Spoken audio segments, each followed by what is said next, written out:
यहां से पूरी प्रक्रिया शुरू होती है।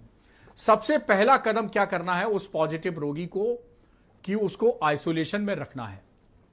उसके पहले की ओर मैं बात करता हूं लक्षणों की। लक्षण इतने वेरिएबल हैं कि पिछले साल मार्च का मेरा वीडियो देखेंगे तो उसमें मैंने कहा कि जैसे हर चमकती चीज सोना नहीं होती, वैसे हर टपकती हुई नाक कोरोना नहीं होती।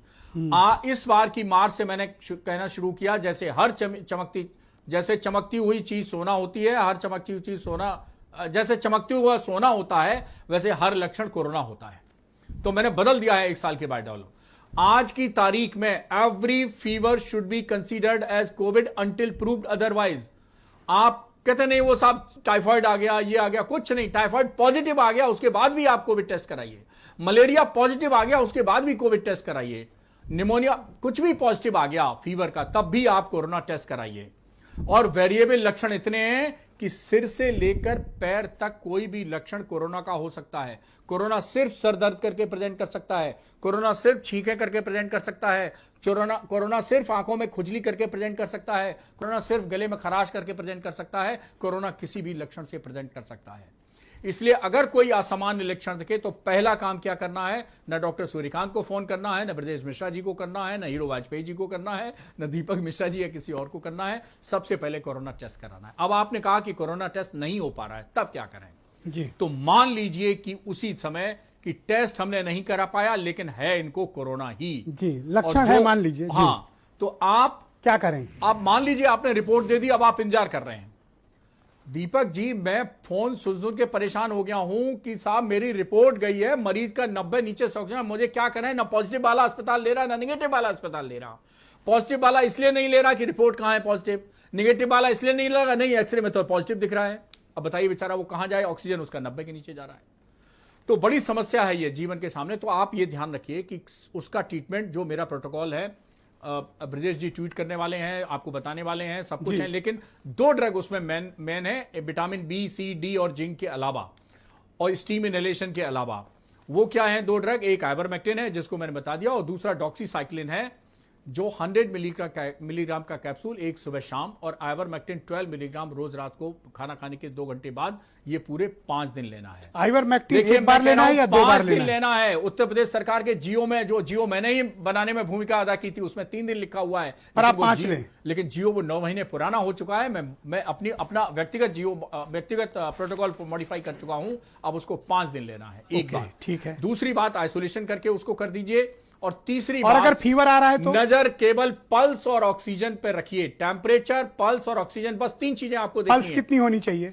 पल्स 120 से आगे जाए तो अस्पताल की जरूरत है। ऑक्सीजन 94 से नीचे जाए तो अस्पताल की जरूरत है। और टेम्परेचर अगर 104 या उससे चला जाए तो अस्पताल की जरूरत है। मतलब इसके 2 मेन पहले पल्स और अस्पताल ऑक्सीजन के लिए मत घबराइए।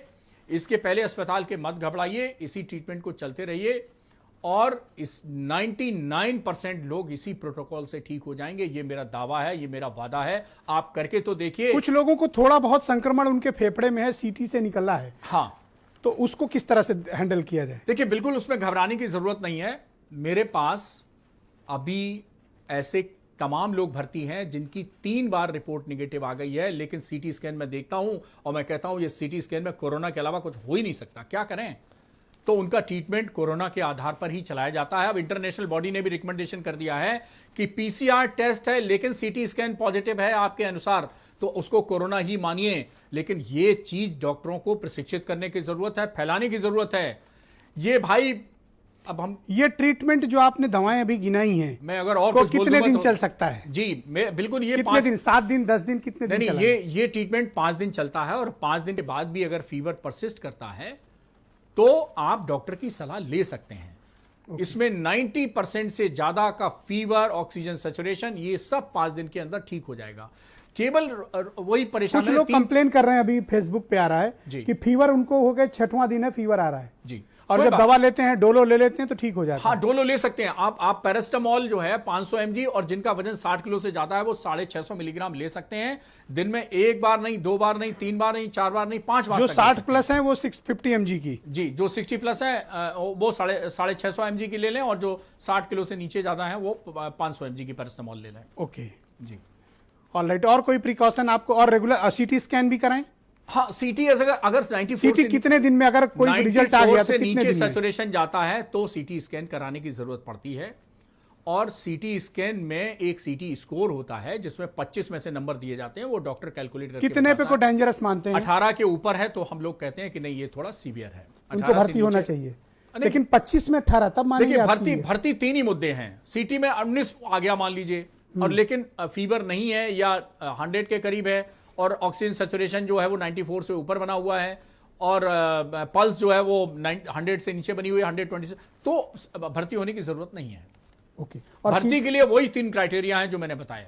सीटी वैल्यू बहुत लोग कंप्लेन कर रहे हैं कि उनकी नहीं, लोग 6 है, किसी की 8 है, देखिए किसी की सीटी 10 है। वैल्यू से और लक्षणों से एकदम डायरेक्ट कोरिलेशन नहीं है। ओके। हो सकता है किसी की सीटी 25 में से 18 आ जाए, 19 आ जाए, 20 आ जाए, लेकिन हो सकता है उसका ऑक्सीजन सैचुरेशन 94 से ऊपर हो। हाँ, तो उसको घबराने की जरूरत नहीं। नहीं लिख रहे हैं एक लोग और कि चीज मैं बता 97 दूं। 98 उनका आ रहा है ऑक्सीजन एक और मैं स्पष्ट कर दूं कि कोविड कहते हैं, जब कोविड आपका डायग्नोज हुआ और 3 हफ्ते के पीरियड को कहते हैं हम लोग कोविड पीरियड। ओके। 3 हफ्ते से लेके 3 महीने के बाद भी कुछ प्रॉब्लम रह सकती है, उसको हम कहते हैं एक्यूट पोस्ट कोविड पीरियड। 3 महीने के बाद भी कुछ लोगों को प्रॉब्लम रह सकती है, उसको कहते हैं हम क्रॉनिक पोस्ट कोविड पीरियड। तो सब 3-3 का फॉर्मूला है। पहला 3 हफ्ता एकदम कोविड, 3 हफ्ते से 3 महीना ये एक्यूट पोस्ट कोविड, और 3 महीने के बाद क्रॉनिक पोस्ट कोविड, मतलब कोविड में अस्पताल से छुट्टी होने के बाद या निपट जाने के बाद। अच्छा, एक सवाल और है जो बहुत लोग सवाल पूछ रहे हैं, वो भी बाद में एक अंतिम सवाल है जी। उसमें ये पूछ रहे हैं कि पोस्ट कोविड, जिसको कोविड हो चुका और वो ठीक हो गया है जी। उसको क्या करना चाहिए? पोस्ट कोविड में भी 17-18 तरह की तकलीफें हैं, किसी भी अंग की तकलीफें हो सकती हैं, उसको कुछ नहीं करना चाहिए। उसको अगर ऑक्सीजन सैचुरेशन उसका नीचे रह रहा है तो वो ऑक्सीजन थोड़े दिनों के लिए, बहुत लोग ऐसे हैं, मैंने 2-2, 4-4, 5-5, 6-6 महीने में पेशेंट ऐसे आए हैं, पिछले साल भी, इस साल भी आने लगे हैं, जिनको 3-3, 4-4 महीने हमने ऑक्सीजन पे रखा घर पर ही, कि घर पे भाई ऑक्सीजन की व्यवस्था कर लो। तो ऑक्सीजन घर पे ले सकते हैं जिनका सैचुरेशन जो है वो नीचे रह रहा है 94 से नीचे। जी। कुछ लोगों को खांसी आएगी, कुछ लोगों को चलने में सांस फूलेगी, तो कुछ लोगों को हमने इनहेलर दिए, उस इनहेलर से ठीक हो जाते हैं। कुछ लोगों के अंदर फाइब्रोसिस हो जाती है, यानी फेफड़े में सिकुड़न हो जाती है, तो उसके लिए प्राणायाम है, ब्रीदिंग एक्सरसाइजेज हैं, वो सब कर सकते हैं। बहुत सारी चीजें हैं, पल्मोनरी रिहेबिलिटेशन इसको हम कहते हैं। इस रिहेबिलिटेशन प्रोग्राम में और भी चीजें हम बताते हैं। बहुत से लोगों को पैनिक अटैक हो रहा है, उनको कैसे आप समझाएंगे? जी, पैनिक तो अटैक क्या है कि आप उसको सोचिए, जिसने सैंपल ले लिया और उसकी रिपोर्ट नहीं आ रही है, तो 24 घंटे तो रिपोर्ट का पैनिक रहता है।